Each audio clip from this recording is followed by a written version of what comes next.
14h-16h, Brigitte Lahaie, Sud Radio. En compagnie de Eric Haller, nous évoquons l'érection, la pénétration, la santé des hommes. Et nous avons Jean-Luc qui nous rejoint. Bonjour Jean-Luc, merci d'être avec nous. Bonjour Brigitte, bonjour Eric. Bonjour Jean-Luc. Donc vous avez eu des graves problèmes de santé pendant... Il y a déjà combien de temps ? 6 ans. Il y a 6 ans ? Il y a 6 ans et ça a duré... après un mois d'hospitalisation, je suis rentré à domicile et là effectivement, je jouais en demi-molle en fait.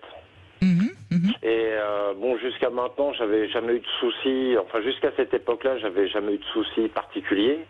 Et comme c'était ma compagne avec qui j'avais fait toute ma vie, on n'a pas eu du tout dans la tête le souci de la performance, le souci de la toute-puissance de l'érection, machin. Enfin, on avait déjà basculé dans quelque chose de plus sensuel, de plus partagé dans nos relations sexuelles. Bravo. Et ce qui a fait que, quand on s'est aperçu que j'étais juste en demi-molle, on a privilégié... C'est drôle parce que vous dites demi-molle et pas demi-dur. Oui, oui. Ça reste quand même... c'est quand même une blessure malgré... Oui, bien sûr, votre phrase l'indique bien sûr. Et donc, du coup, on a préféré jouer dans les registres de la sensualité, de tous les autres façons d'offrir du plaisir l'un à l'autre. Et petit à petit... Parce que, Jean-Luc, une demi-dure ou une demi-molle permet quand même une éjaculation. Oui. Non, mais c'est important de le rappeler. Oui, après, moi, on avait pris l'option de... pas chercher vraiment la pénétration. On a vraiment joué en mode on va se faire plaisir autrement. Après, si ça doit aller jusqu'à la pénétration, il y aura pénétration, mais s'il y a moyen d'atteindre du plaisir, de connaître des orgasmes sans ça, on a pris le temps de construire ça ensemble. Et ça m'a vraiment fait penser à ce que disait Eric Haller tout à l'heure sur cette jeune femme qui a dit à son chéri « tu devrais aller consulter ». Je crois que c'est un problème qui se gère vraiment strictement à deux.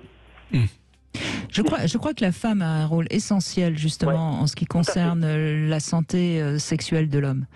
Et elle est juste dans le jugement de tu bandes pas, t'es un impuissant, c'est catastrophique. Maintenant, quelqu'un qui sait accueillir ça et qui va pas dramatiser, parce que... Alors moi, c'était particulier parce que ça faisait plus de 20 ans, 25 ans qu'on vivait ensemble. Des gens qui se rencontrent au tout départ, c'est vrai que ça doit être plus... C'est différent. Ah ouais, ça, on doit se demander, je le fais pas assez bander, qu'est-ce qui se passe, c'est un impuissant, puis plutôt que de se remettre en cause, peut-être sur le fait que c'est elle qui est peut-être pas excitante, tout de suite ça va être, tu bandes pas, dégage quoi. Oui, non mais là, votre femme avait conscience que vous aviez traversé quelque chose de grave. Ah oui, clairement, donc elle en avait peut-être déduit que ça venait de là. Retrouver celui qu'on aime après un mois d'hospitalisation, donc j'imagine une maladie grave. C'était un arrêt cardiaque, avec mort pendant une dizaine de secondes, et à ma résurrection, j'ai été tétraplégique un quart d'heure. Oui. Donc ça crée, quand on aime, une chaleur de retrouvailles. Enfin, c'est se sauver à deux de la mort, d'une manière. Donc, c'est formidable. Après, est-ce qu'on doit garder à deux son problème d'érection ? D'abord, vous avez eu cette grande vue qui vous a permis de non seulement de surpasser, mais peut-être d'utiliser cette question-là pour aller encore plus loin dans votre vie de couple, et c'est absolument remarquable. Certains ne le peuvent pas. Bon, et puis après, est-ce qu'ils doivent rester comme ça ? Non, je pense qu'au contraire, il faut consulter. Et puis, il y a un autre aspect, Jean-Luc, et ça, j'attire votre attention là-dessus. Tant pis, fallait pas appeler. J'attire votre attention là-dessus. C'est-à-dire que un problème d'érection est le reflet d'une question de santé. Et ça, faut pas l'oublier. Il y a dans l'érection, évidemment, la question de la sexualité, de la sensualité. Ça, c'est extrêmement important. Mais c'est pas que cet enjeu-là. On sait que quand on a un problème d'érection, eh bien, on est menacé, pardonnez-moi d'être peut-être un peu explicite, mais par des problèmes de santé, et que ces problèmes de santé doivent être identifiés. Si vous ne souhaitez pas rétablir les érections, c'est vraiment votre... c'est vous, ça vous appartient, ça appartient à votre couple, et c'est à nouveau, c'est formidable. La diversité de la vie, c'est ça, hein, c'est formidable. Oui. Et votre témoignage est, je trouve... très précieux pour tout le monde. Sur le versant de la santé en général, eh bien, le chirurgien que je suis, le médecin que je suis, vous recommande d'avoir une évaluation recherchant la cause. Et souvent, on trouve ce qu'on appelle des facteurs de risque cardiovasculaire, c'est-à-dire des choses... Alors, on en connaît certaines comme le taux de cholestérol trop élevé, l'hypertension artérielle, d'autres sont moins connues, comme l'apnée du sommeil, d'autres sont pratiquement confidentielles, comme des déficits en certains enzymes, etc. Mais bref, c'est l'occasion d'améliorer sa santé et de faire le bilan, en tout cas. D'augmenter son espérance Après, moi, de je vie. vous dis que j'ai passé un mois à l'hosto suite à mon arrêt cardiaque, et c'était surtout aussi par rapport à ce choc qui m'avait rendu tétraplégique, où j'ai été ausculté, analysé, enfin tout allait bien, quoi. Mais vous avez retrouvé vos érections au fil du temps ou pas? Oui. Ah oui, d'accord. Ça a pris d'accord. peut-être pendant un mois et demi, 2 mois, on a vraiment joué sans se prendre la tête de va falloir que je bande pour te coller au plafond, quoi. C'était ça avait carrément rien à voir.